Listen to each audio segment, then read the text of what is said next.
be scared.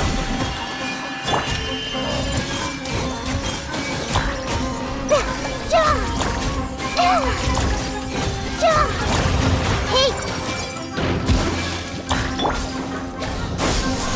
Not now. Yeah! Hold the line.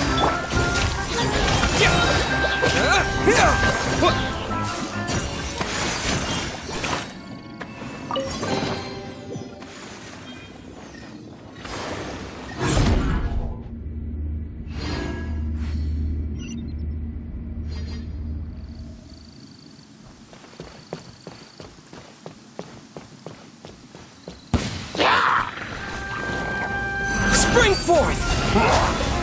My guiding stars! I see everything!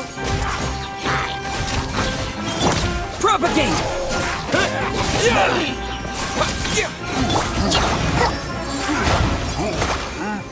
Billowing surge! Let's move on.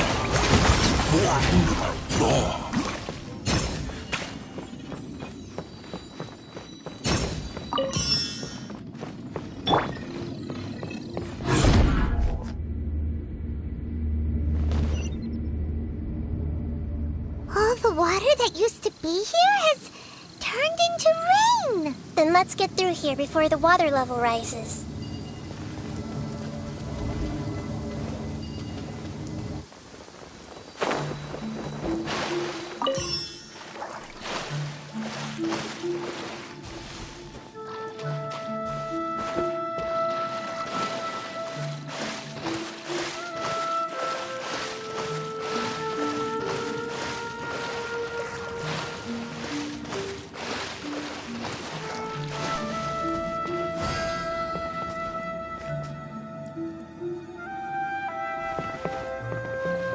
We finally made it!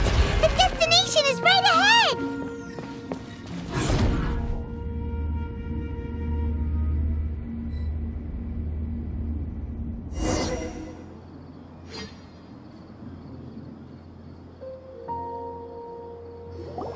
Wow! A new place!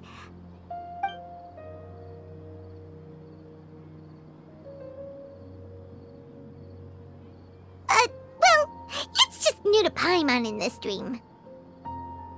This should be the final destination. Huh? Really?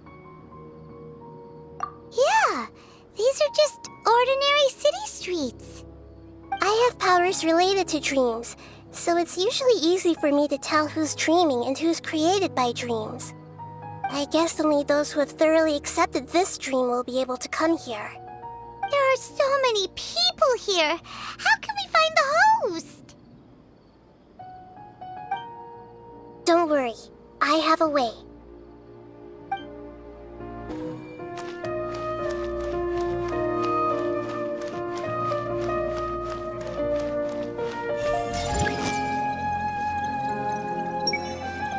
Lisa's always so calm. I wish I were the same. He's just in an ordinary dream, so it shouldn't be him.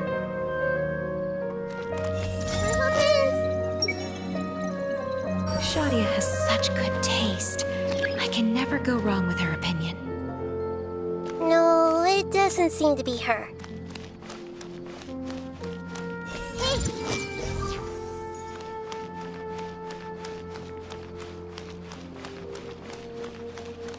I see everything! Sometimes I wish Rakesh could be more assertive, but I guess I'm also happy enough with the way things are.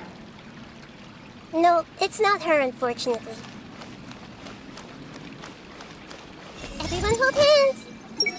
Who doesn't want a dream to last forever? He's just entered the dream recently. It's definitely not him.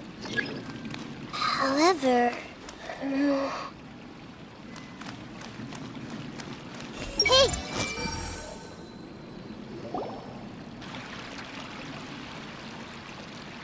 You know, I've heard that plants grow better if you play music for them. And on that note, it's been a while since I last heard you play. Sorry, I've been a little busy these last couple days.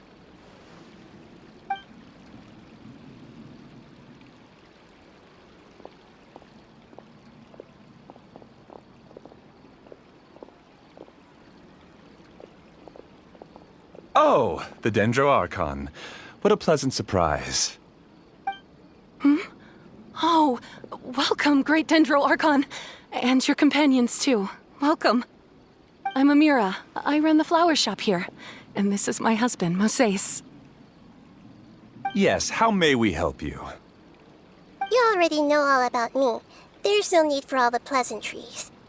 Perhaps I should call you the dream's owner? As expected of the Dendroarchon. I'm sorry, Amira. It seems my research has attracted the Dendroarchon's attention. Why don't you go back to the flower shop? I'll come help you a little later. Okay, of course, dear. I'll see you later.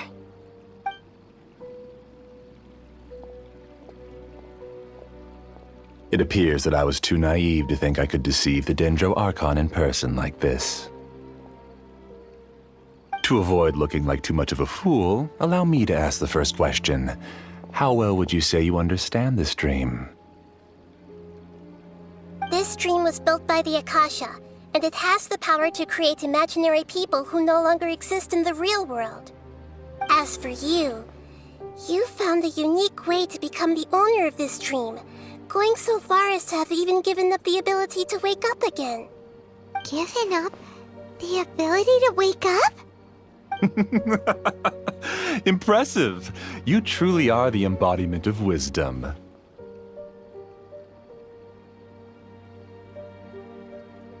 Please, tell me how you were able to arrive at such a conclusion. In return, I'll answer the question you're most curious about. It's simple. Apart from you, this space only consists of real people who are dreaming and imaginary people who are created here. Although you are here and appear no different from the others, I can't sense your dream. How can I wake up a person who's already awake? Fascinating. Since you're the fully awake owner of this dream, it can never collapse from you waking up. Theoretically, this should also give you absolute control over this place. I have to admit, it really doesn't get much better than that.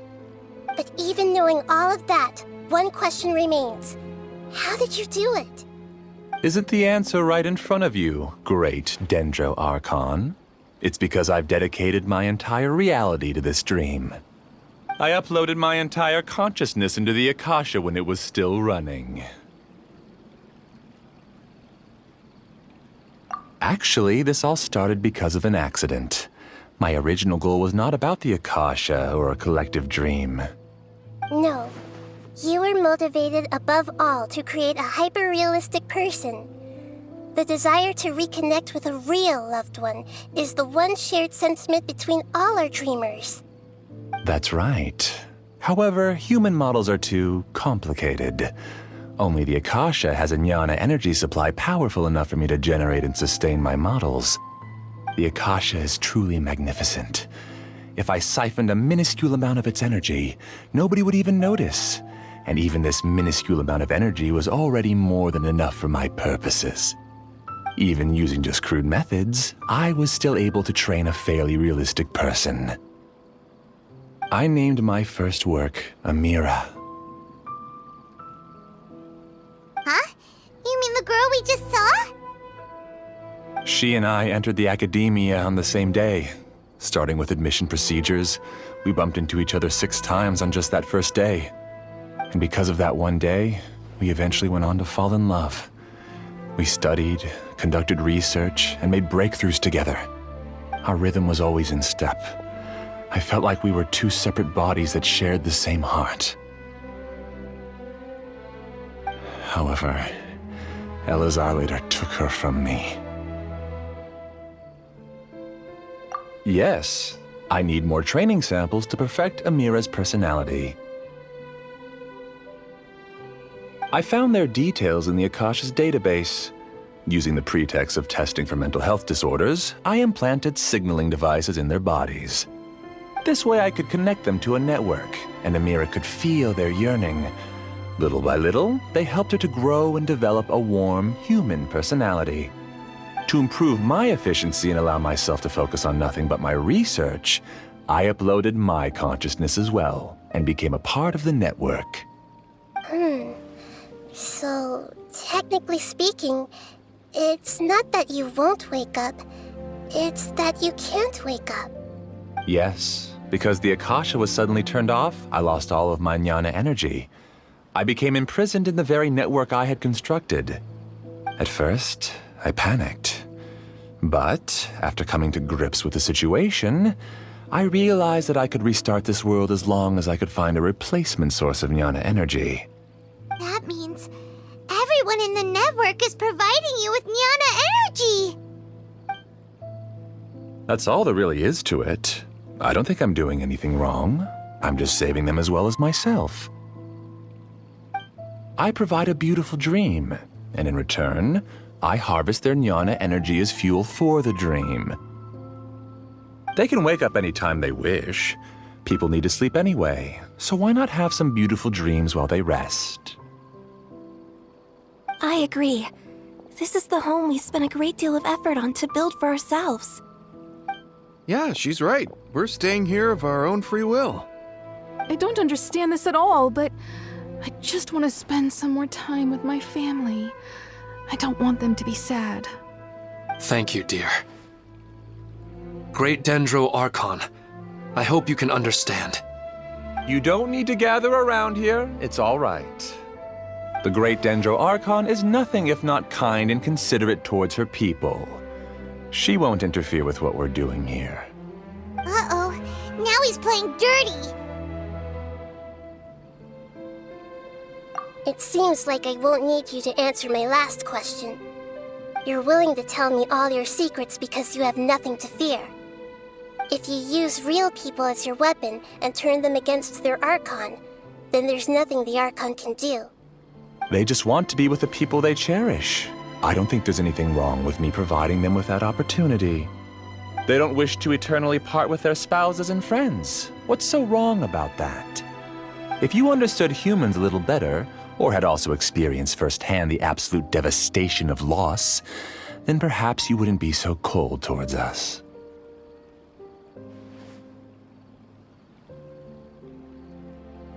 If you had used your talents and determination for a just cause, you could have become a sage of the new generation.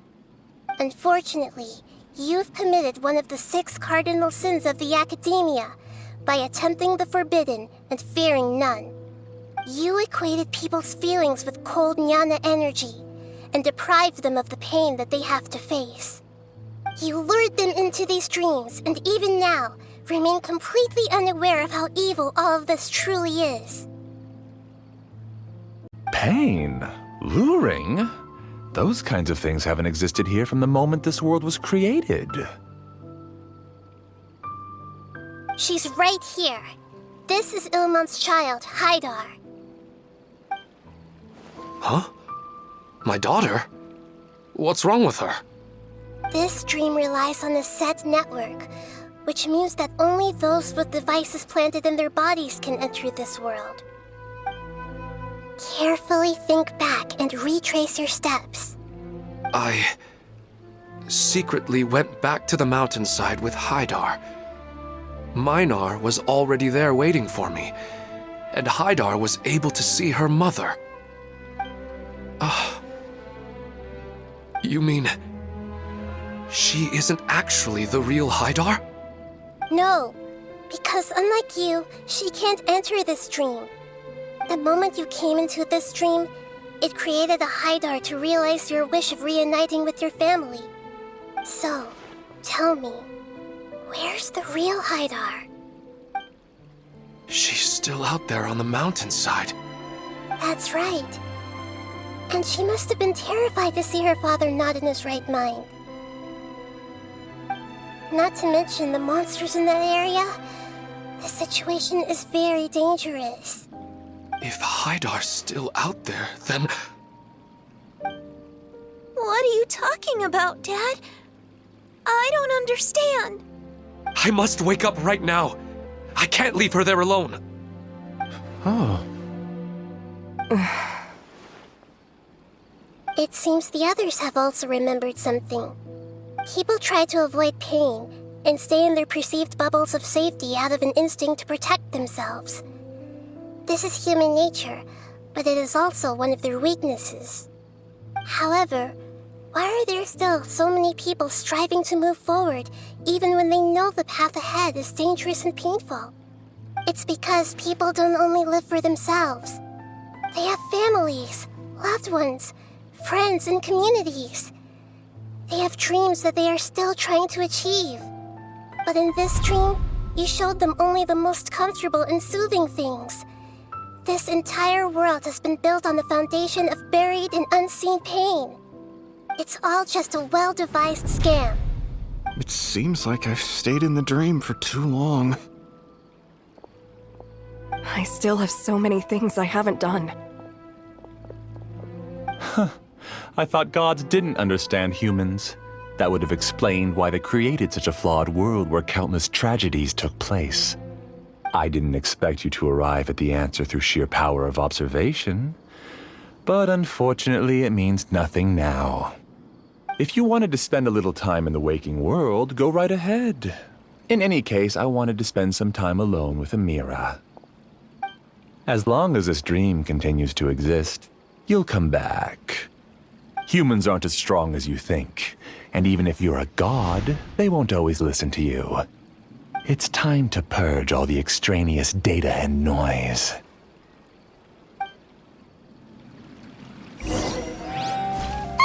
Monsters, be careful! All of you, please get out of here and find somewhere safe. I am the master of this dream. I can create endless waves of monsters with the snap of a finger. Don't worry, they'll wake up before they get hurt. Amira doesn't like to see others in pain. If you know what's good for you, leave now! My guiding stars! I see everything!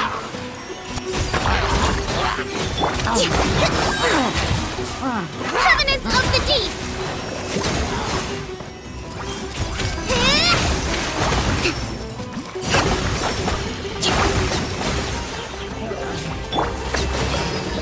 Not now!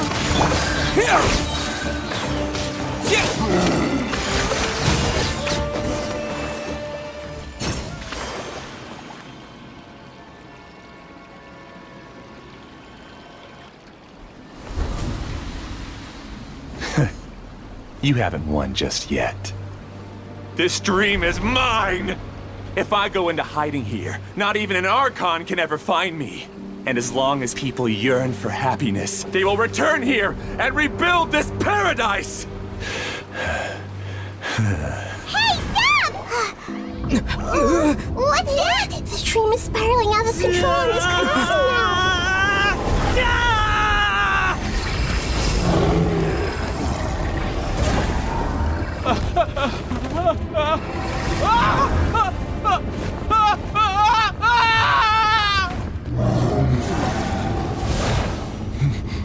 Oh no.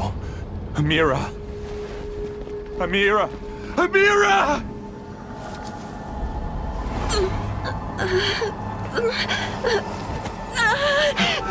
Amira, are you all right? I don't feel well.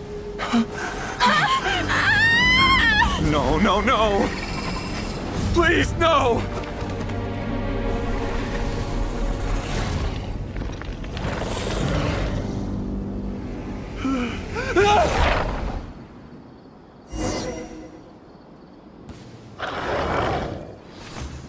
Get away from there! Don't ruin my flowers!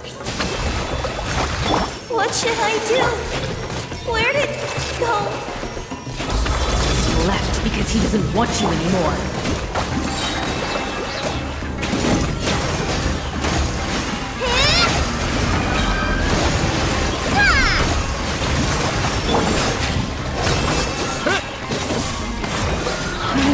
Am I?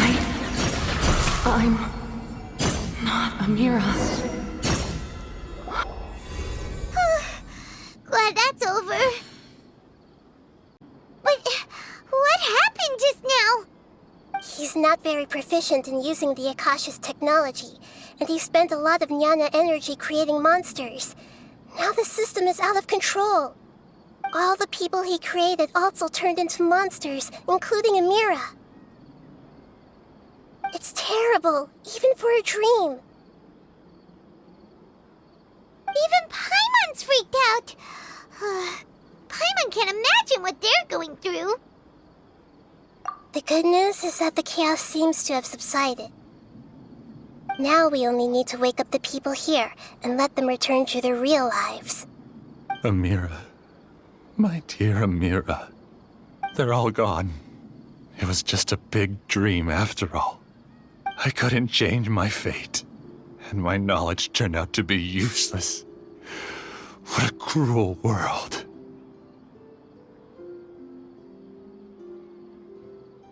Do you still think this is our fault? I don't care about that anymore. The jnana energy used to sustain this dream has all been transformed into monsters. This dream will soon collapse and my consciousness along with it. Let me disappear with Amira. I'd rather turn into dust than to ever wake up again. It seems that everything that's happened is too much for him. He's lost all hope. I think seeing Amira turn into a monster was punishment enough for him. After comprehending the hollowness of the unreal, it's time to revisit the meaning of existence. Existence? I'm different from the others. I've long given up everything outside of my consciousness. Using my knowledge of the Akasha, I have a way to extract your consciousness from here and put it inside a knowledge capsule. The Academia has probably kept your body, so you should be able to wake up soon. No need. Just let me disappear. Reality means nothing to me now.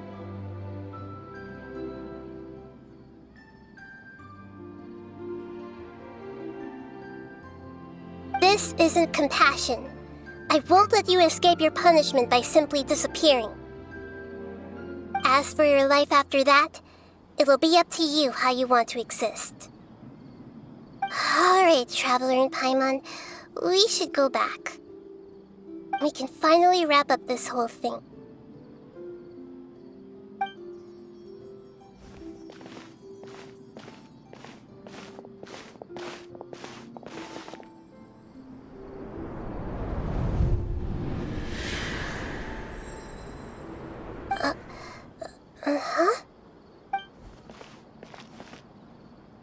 What's wrong, Nahida? Oh, nothing. Let's tell the people here to gather at a moment of dreams after they wake up. Oh, great! You're awake! Everybody has started to wake up, and we've heard similar reports from around the city as well. From the looks of it, you were able to successfully resolve the issue. Yes, though it took us a good deal of effort. There will be many people gathering here shortly, so please do your best to maintain order. I need to go to the Academia with them now, but we'll be back soon.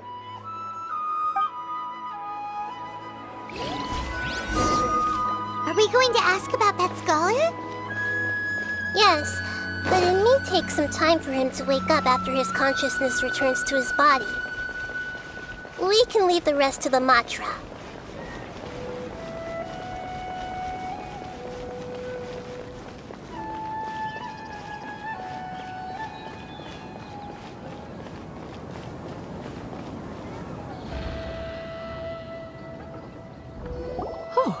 It's the great Dendro Archon. How can I help you? I would like to check the registration records of a Kasharawar scholar.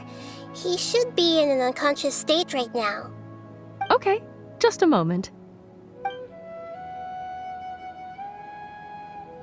Sorry to keep you waiting, Dendro Archon.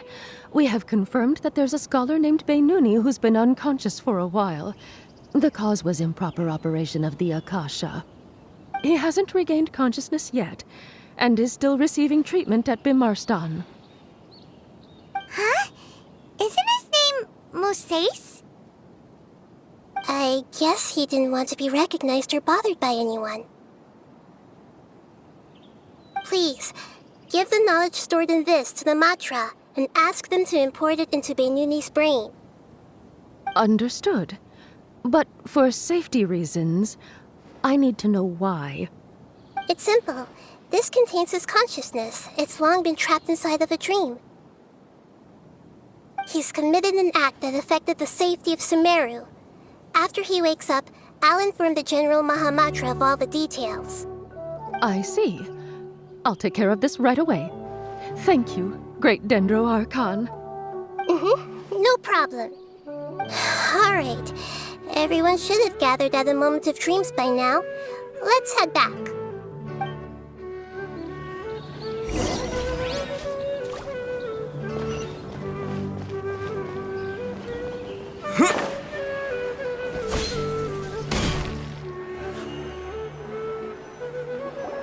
Let's be quiet and just listen in. I wonder what she's going to say. Hello, all of you who have just woken up. I'm sorry for interrupting your beautiful dreams. I may have acted a little cold when handling things in the dream. I sincerely apologize for that. Dreams have amazing power. They inspire us to remain resolute in the face of adversity and help those with aspirations achieve their desires. But dreams also have the potential to exploit people, confuse the senses, and distort the truth. Unfortunately, you were all chosen as prey for an elaborate scheme. As I've said before, I'm still learning and cannot fully empathize with the pain of all the loss you've experienced. But just take a good look around you, and you'll see many other people who have had similar experiences. You should be proud that you've been able to gather here and look toward the future together. The path of life is long, and it's hard for us to see the destination. This leads us to ask a lot of difficult questions. What's the meaning of life? What's the purpose of my existence? Why do I keep experiencing pain and loss? Of course, the most comfortable choice is to stop progressing, give up thinking, and just keep repeating whatever you're already familiar with. Whenever you have such thoughts, just look at the people and things around you. Some people work hard all day so that their families can have a hot meal on the table at night. Some people travel all over the world in order to create art that resonates with all of Teyvat. Some venture in search of the world's secrets to prevent rapidly approaching, yet still unknown, world-shattering catastrophes. Life is not just about yourself. Each and every one of your actions shapes you and the world around you. Look, friends and family will remember what you've done, and even some people you've never met may benefit from your actions. Therefore, many people will strive forward to forge new paths, even if they have to endure great pain to do so. Once you begin your journey on that same difficult yet rewarding path, you'll come to know the answers to those big existential questions, yet they will no longer feel as life-defining as they did before. But if you were to believe that life is nothing but an empty, ephemeral dream, then that's also the only thing it'll ever become. You're free to choose how you want to live your lives, but as your Archon, I should first make this information known to everyone. In the end, it's up to you whether you want to embrace a beautiful dream at the cost of your real life.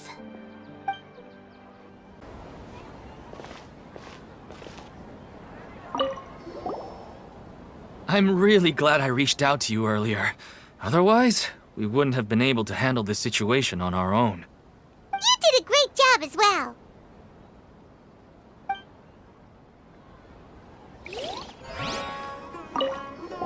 I'm still a little dizzy from sleeping so long. Just give me a moment here.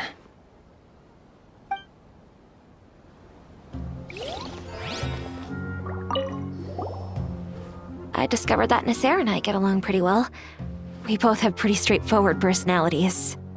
It also turns out we both disagreed with a Dendro Archon, one in real life and one in the dream.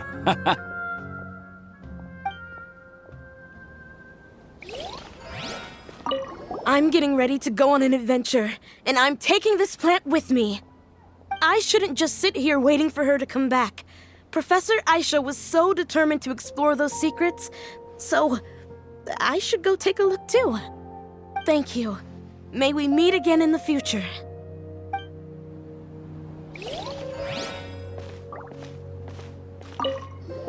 Since we were neighbors in the dream, how about we rent a place together? Sounds good. I can't afford a house on my own anyway, but I'm sure life will get better.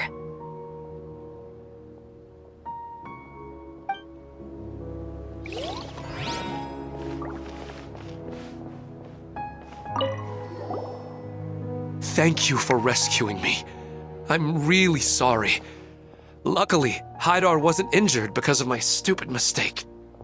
Dad said you're amazing. You're real heroes. Thank you. You're amazing, Nahida! Even Paimon was nearly won over by that scholar in that dream. Well, he's very good at manipulating the weaknesses of human nature, but perhaps he himself had fallen prisoner to them long ago. That dream was incredibly beautiful and enticing. Ordinary people couldn't see through it and easily lost themselves within it. But as long as you can still wake up, you can still move forward with your life. Huh? What makes you say that? Right! You said that you didn't understand human feelings, but we saw how considerate you were with all these people. Your speech just now really connected with everyone. You did a good job. Thank you. I've heard a lot of sad stories along this journey, and several of them have touched my heart. You can't say that the victims of the dream really did anything wrong, and what they wanted was also not unreasonable. That's why I could understand them when they tried to resist us and protect the dream. But all of my understanding and stirred feelings probably can't even account for even 1% of the pain they've experienced. I don't think this 1% can be seen as an example of what you call empathy. You're too hard on yourself, that's for sure. Alright. I suppose going out into the world will help my confidence grow. I've learned that emotions are nothing like knowledge, and that's why it's hard for me to put them into words sometimes. Benuni, or Mercedes, said that I had never personally felt the pain of loss, but I have a vague feeling that this isn't true. The moment I entered the dream, I felt like I was wrapped in a blanket of warm feelings. It was so warm that it felt like I had returned to the start of my life, and I didn't want to wake up anymore.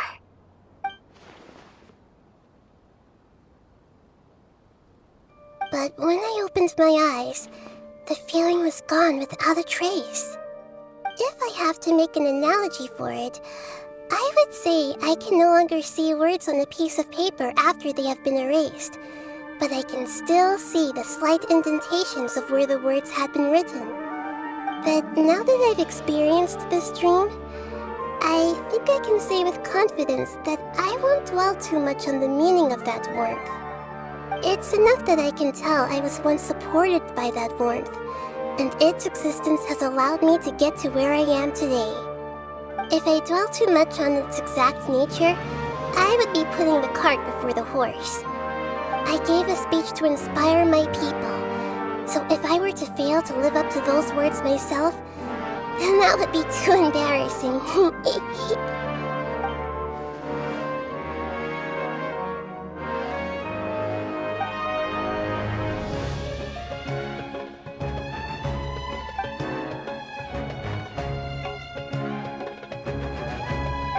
What's with that serious look? You keep looking like there's something you want to say. Is there anything you want to tell me? Okay. Since we just woke up, let's stretch a little bit. A new day is about to begin.